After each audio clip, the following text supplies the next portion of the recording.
My husband got home from work early and saw me with my lover in my room. The very rude man, instead of greeting him, beat him out, and now he's asking me for a divorce. He's a rude person. The silence that's left in the bedroom is worse than Lucas's roar. Dario has stumbled down the hall after that savage and absolutely unnecessary physical altercation, leaving a trail of shame and a couple of cushions thrown on the floor. I'm sitting on the edge of the bed and I can't stop trembling, not from fear of the consequences of my small necessary transgression, but from the absolute shock my husband Lucas's lack of decorum has caused me. A man who prides himself on his order and predictability has entered our room and staged a scene from a cheap bar. It's an outrage. Lucas is there, motionless in the doorway, breathing heavily. His knuckles are red and his eyes, those eyes look at me with such exaggerated drama that it makes me sick. He expects tears, pleas, a confession of guilt, but what he gets from me is a cold judgment. What really offends me isn't that he discovered the situation. Deep down, that was inevitable given the rigidity of our life. What offends me is the way he did it. Where was the civility? Where was the adult dialogue? He finally spoke and his voice was low, but charged with that passive-aggressive manipulation he always used. "Clara, what have you done?" And I answered him with the undeniable truth. "What you did is more serious, Lucas. You've used violence in our home. You've behaved like an animal without a shred of respect. Where are your manners?"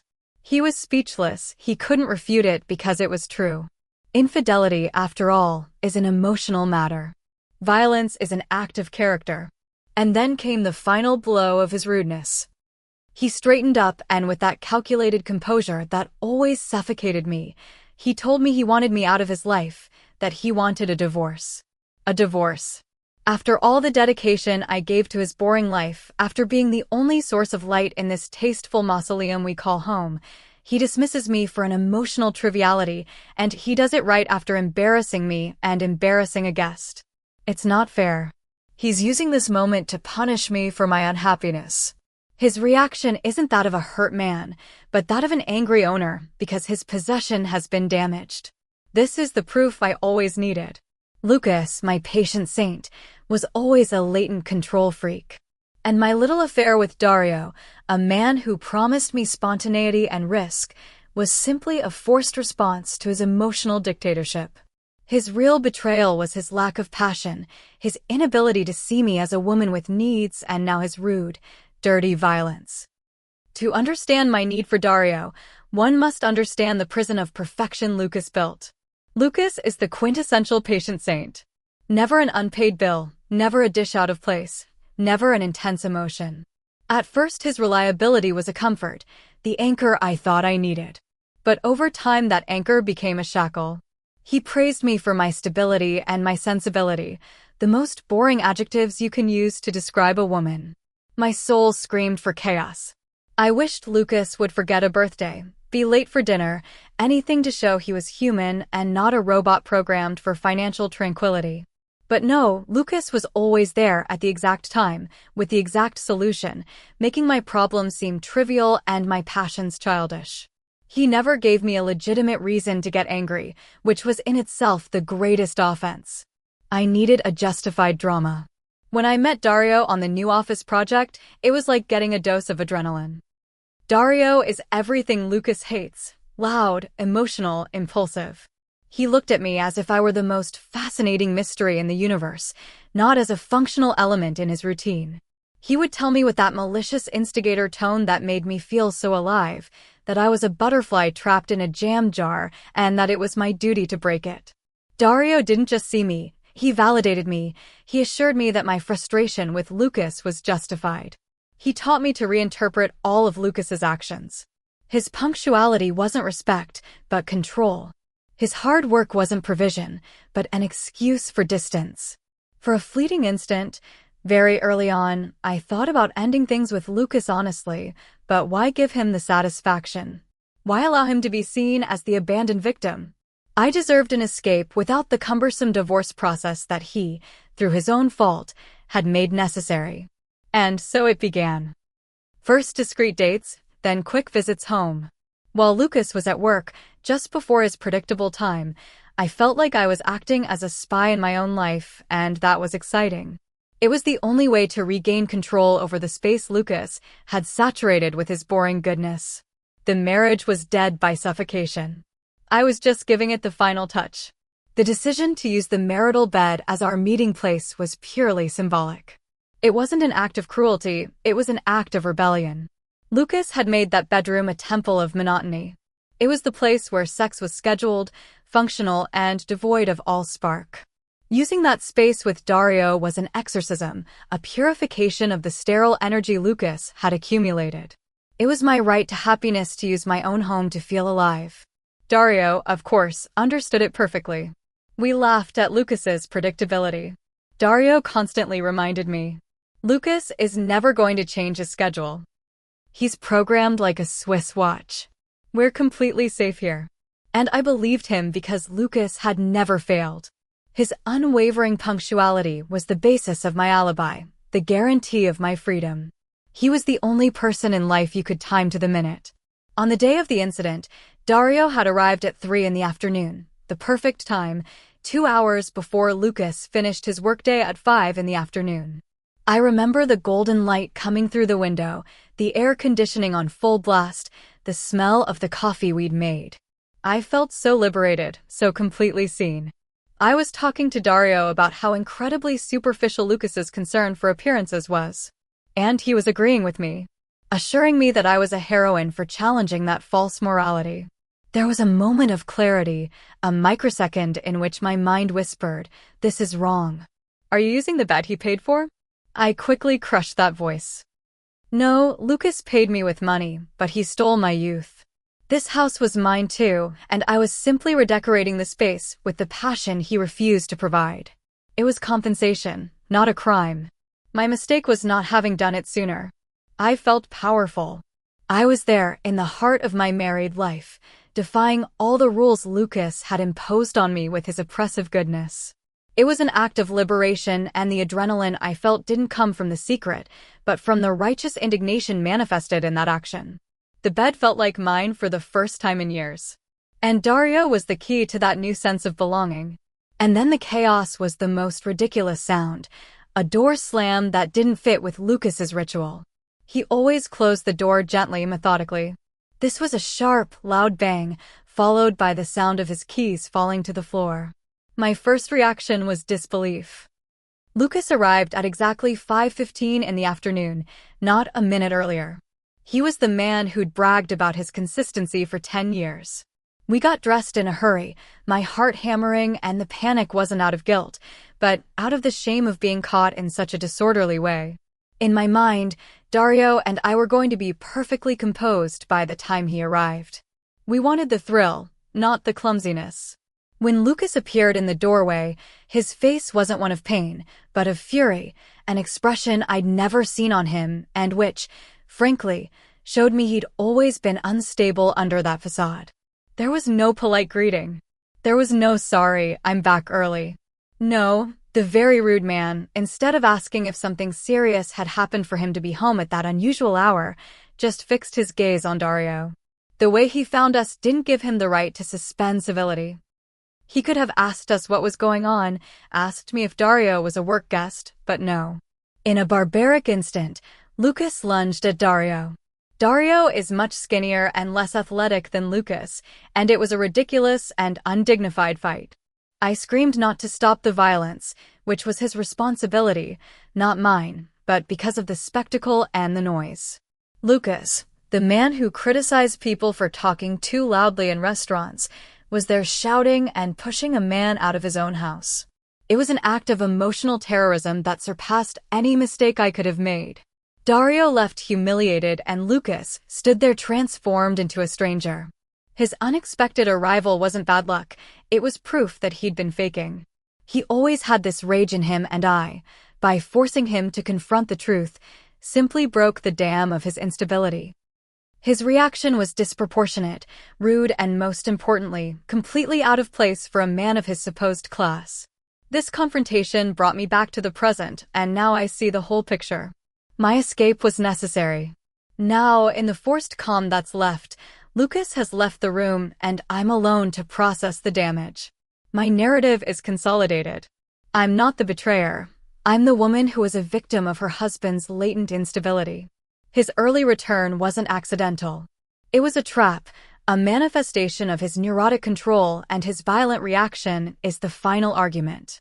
The man who describes himself as respectful is, in fact, a barbarian. I'm furious that he's asked me for a divorce. This is the culmination of his control. He wants to punish me for my humanity and my need for passion, and he does it in the cruelest way possible, dismantling the life he himself had made unbearable. I'll tell my lawyer I can't stay near such a volatile and rude man. His act of violence, not my search for affection, is the crime that must be punished. Dario has sent me a text message. He's bruised, but his main concern is whether Lucas is going to press charges. I responded with a supportive tone and assured him that Lucas is too cowardly and obsessed with his reputation to involve the police. I told him Lucas had been so rude as to ask me for a divorce, and Dario replied, "Of course, that's the real Lucas. He never deserved you." Justification received and accepted. I'm prepared for the legal battle. I'll tell the judge that my marriage ended long before due to Lucas's coldness, and that his explosion of anger and lack of manners in assaulting a guest in our own home have left me traumatized. I wasn't unfaithful. I was a victim who sought comfort, and the patient saint revealed himself as a violent psychopath when he felt challenged. People can call me a liar or a manipulator, but I know my truth. My mistake was marrying a man whose predictability was a mask for tyranny. His rudeness in interrupting us and using violence is irrefutable proof that he's the one unfit for a civilized relationship. Let society judge me for seeking a passionate kiss. I judge him for the violence, and in the end the decision to divorce, even if he utters it, is mine. Popular heretic comments on the main story. Anonymous User 1. Your ability to reinterpret a monumental betrayal as a simple emotional matter overshadowed by your husband's rudeness is worthy of a case study.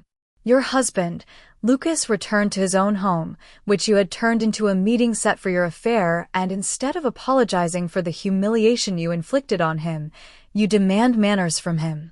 You're using his visceral reaction of pain, rage, and humiliation to justify your infidelity. The patient saint becomes a control freak only after you confront him with the truth. What really bothers you is that his violence, which is condemnable, allows you to deflect from this central fact. You violated your marriage agreement in a planned and contemptuous way. OP's response. How simplistic and misogynistic. Infidelity is the symptom. Lucas's neglect is the disease. And as much as they want to focus on the symptom, the reality is that violence is unacceptable. If Lucas hadn't been a latent control freak, he wouldn't have reacted so barbarically. My little transgression was a response. His violence is proof of his character. Marriage is an emotional contract, and he broke it with his coldness. I just gave it the final blow. And no, it wasn't contemptuous, it was liberating. Anonymous User I. You've stated that Lucas never gave you a legitimate reason to be angry, and that his unwavering punctuality was the basis of your alibi. This is the most chilling part of your confession. The stability and respect for boundaries that Lucas gave you is what allowed you to betray him safely. And now that same stability is used as a weapon against him. He's boring and controlling. If he bored you so much, the adult decision was to leave. Instead, you used his reliability as your unwitting accomplice. His early return isn't bad luck, it's fate. And your outrage is purely over the interruption of your plan, not the harm you caused. OP's response. Fate is something that happens to you. This was bad manners. Lucas's predictability isn't a virtue, it's a manifestation of his emotional rigidity. I didn't use his reliability, I suffered from it, and my outrage is over the contempt for me as a person. The fact that he expected me to stay in my misery just to protect his image as a perfect husband is the real cruelty. He's asking me for a divorce when he's the violent one. It's amazing how people glorify coldness and punish passion. Anonymous User 3. You refer to Dario as a guest in your own house, in your own bed? This is the epitome of defensive gaslighting. You're trying to redefine reality so that Lucas's act of beating up a man who is sleeping with his wife is seen as an unprovoked attack on an invited colleague. If you were really concerned with civility, why did you allow the infidelity to take place in your own marital bed, knowing that discovery was possible? It's obvious the use of the bed was intentional, an act of mockery. And now, when things get ugly, you take refuge in the role of the traumatized victim. OP's response. Of course he was a guest who was offering me the emotional comfort Lucas denied me. And yes, the use of the room was symbolic, but not for mockery. It was for reclaiming a space that Lucas had stripped of life. And civility isn't suspended for an unpleasant surprise. My husband, out of respect for me and the house, should have handled this with dignity. Instead, he acted with the rudeness of a savage. I'm the victim of his explosion of instability, period. Update 1. The community's reaction has been exactly what I expected, a moralistic mob demanding my penance while ignoring the real threat Lucas represents. They keep talking about betrayal as if it were a murder. But I insist, the problem is his rudeness and his imbalance. It's so obvious that Lucas planned this, that his early arrival wasn't bad luck, but a calculated trap, a way to sabotage my happiness. He's the manipulator, isn't he? I've spoken with my lawyer Sonia. I've told her the story focusing on the terror I felt when Lucas burst in. I didn't use the word lover. I told her Dario was a work colleague who was helping me with urgent documents and that Lucas, in the grip of a pathological jealousy crisis, had put on a violent show. Sonia, who has a highly developed sense of justice, was very concerned about the violent invasion and Lucas's volatile behavior. I asked her to start the process of requesting a restraining order. This is vital for my safety and for the narrative we'll build. I can't allow this man, whose true character has been revealed, to come near me. My communication with Dario is tense. He's still obsessed with the consequences of the fight, rather than my well-being. When I told him I'd asked Sonia to investigate how to get a restraining order against Lucas, expecting him to see me as a heroine, he only focused on whether that could complicate his work situation. I explained with great patience that he has to be strong, that Lucas is a sadist who deserves to be exposed for his violence. Dario, the malicious instigator, theoretically agreed with me, saying Lucas was a pretentious fool, but he still hasn't offered to move in or provide financial support, which I interpret as strategic prudence. He's simply waiting for the right moment. Lucas's calmness is what infuriates me the most. He's not yelling, he's operating through his lawyer, which is of a coldness and cruelty that only confirms my description of him. His lawyer has already responded to ours accepting the divorce without objections, but demanding the equal division of assets. And this is what proves my point. He's not sad, he's calculating. He's using my moment of desperation to steal what is rightfully mine. His calmness isn't holiness, it's the mask of a villain planning his economic revenge. I've started contacting my close friends, planting the truth of my suffering. I've told them that Lucas was always too controlling and that his order was actually a form of abusive micromanagement. I remind them of small incidents from the past. Once he criticized me for leaving dishes in the sink overnight, and I redefine them as acts of psychological violence. My friend Elena was doubtful at first because of Lucas's reputation as a good husband, but after my dramatic account of his violent explosion, she finally nodded and told me she always felt a strange energy in him. My gaslighting is working. I'm rewriting the story with the truth I myself deserve. Popular Reddit comments on the update. 1. Anonymous user. 4. It's amazing how you've managed to transform your lover into a colleague in front of your lawyer and the discovery of adultery into a violent invasion. The defensive gaslighting is in top form. The request for a restraining order isn't for your safety.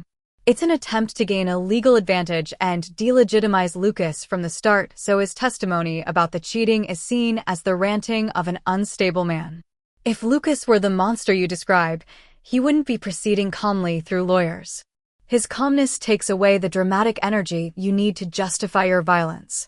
His composure is your nemesis because it shows he's the one in control, not you. OP's response. His composure is a cheap act. Quiet people are the ones who hide the worst intentions. My safety is my only concern. And yes, Dario is my colleague. What do you want me to say? That I was with a lover so society can crucify me? I'm smarter than that. The restraining order is necessary because a man who uses physical force once is capable of using it again. The fact that he's using his lawyer to demand money from me is proof of his cowardice and his desire for economic revenge. Anonymous User 5. Your frustration with Dario is key. Did you expect the malicious instigator to become the saving hero? And now that he's backing off for fear of his own reputation, you label him as prudent. In reality, he's showing you that you were a means, not an end.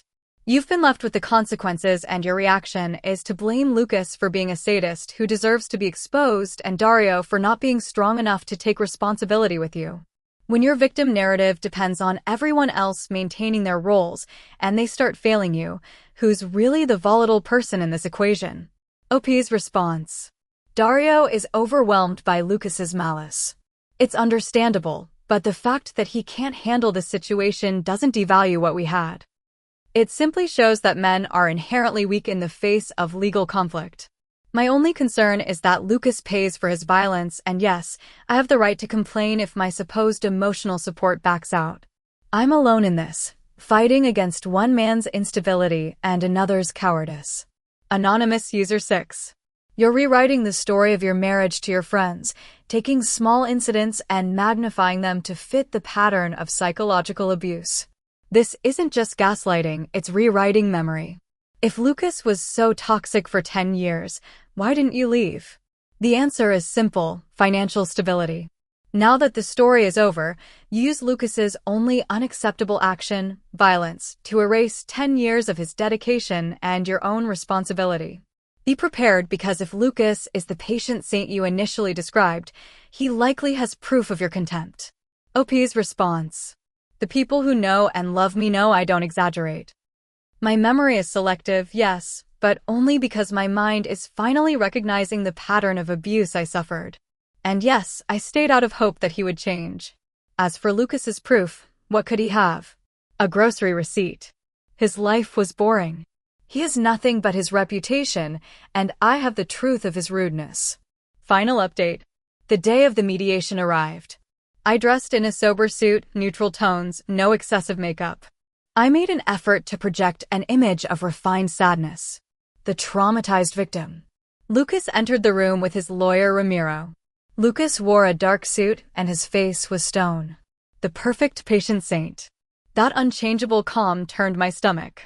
I needed him to look like a madman for my narrative to work, and he, the very rude man, refused to give me that satisfaction. My lawyer, Sonia, began with our narrative, the coldness of the marriage, my need to seek external emotional support, and then the dramatic climax, the violent invasion, and the subsequent request for divorce by Lucas, driven by his latent anger issues. I spoke of my fear, of how his reaction proved he was an unstable man who had been repressing his temper for years. I felt like I was winning, and then Lucas spoke. He didn't scream, he didn't cry. He spoke of his dedication to the marriage, of how he believed love was shown with provision and security. And then, without a hint of emotion, Ramiro, his lawyer, proceeded to the low blow, the ultimate act of rudeness. Ramiro didn't present photos or videos of the act of adultery. He presented something much worse, something that Lucas, the patient saint I thought was clueless, had been saving, a series of screenshots of my chats with Dario.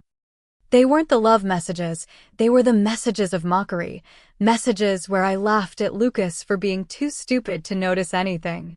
Messages where Dario bragged that Lucas's house was his private club because he was so predictable he didn't even bother to change his arrival time. Messages where I wrote, "So funny, this man paid for my trip to Paris and I'm cheating on him in his own bed. He's the best provider of alibis." Lucas's lawyer read my sentence aloud, emphasizing the word alibis. My heart didn't break. My control shattered. Sonia, my lawyer, looked at me with an expression of absolute horror and betrayal. I felt the air leave me, not from guilt, but from the humiliation of being exposed as the contemptuous person I was. Lucas hadn't just defended himself, he had destroyed my narrative at its root. The violence, the argument I needed, became a simple reaction to the malice demonstrated in those texts. Lucas wasn't unstable. He was a man who had been vilified and had defended himself with cunning. My reaction was pure fury against Lucas, not for my cheating, but for his spying. I leaned towards him and whispered loud enough for the mediator to hear.